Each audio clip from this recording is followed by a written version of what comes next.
Hey heathens, let's talk about prayer in school.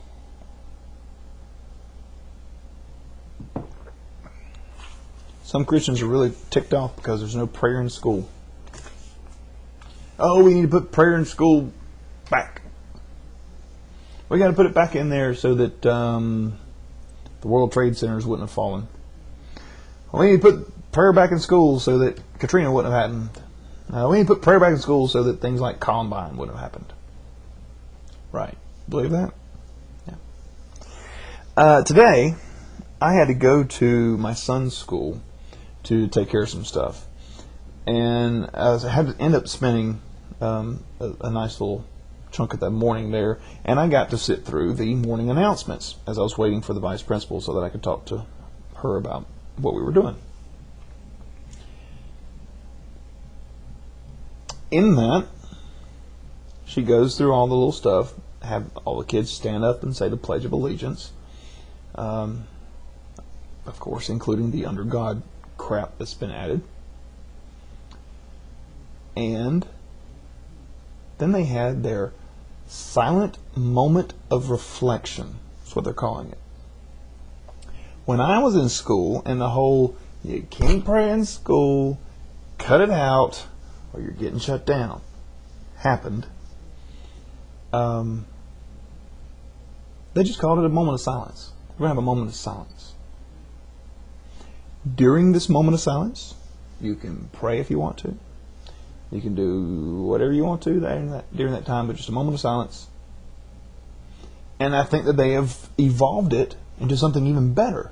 A silent moment of reflection.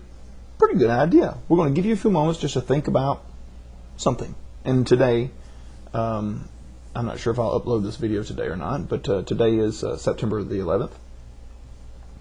And so it was, let's reflect on September 11th. We're going to take a few moments of your time. And I'm there in a room of several people, and I noticed a couple of people stopped, and they prayed on this reflection of 9/11. And it's, whatever. Not hurting me. I wasn't going to say anything. None of my business if they want to talk to their invisible friend.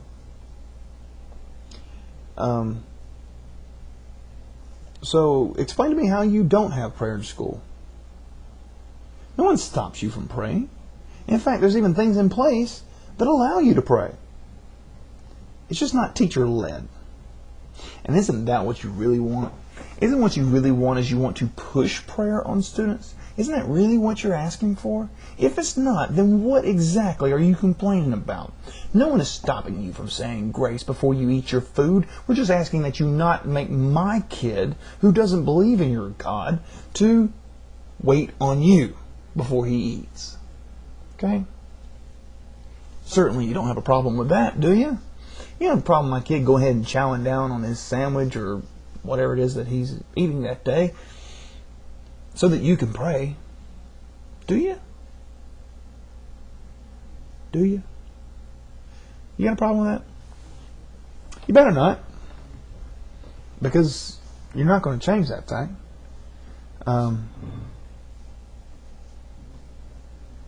You can pray all you want to.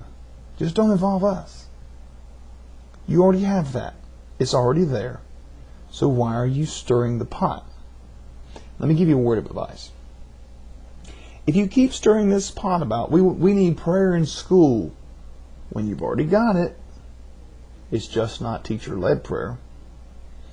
You keep pushing it, it's going to become obvious that that is what you're wanting, and they're going to shut the whole thing down because of separation of church and state, and that is a very key part of our entire government. We understand that it is needed, it is necessary, it will happen. You are not going to change it no matter what you try. You may worm your way into little segments, but we'll just push you back out.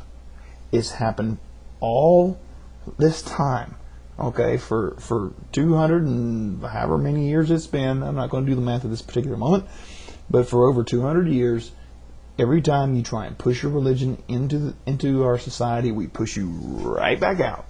Okay, and right now you got a few little strongholds that you're wiggling your way into, and as soon as you push hard enough, we kick you out. We don't politely ask you to leave. We throw you out on your ass.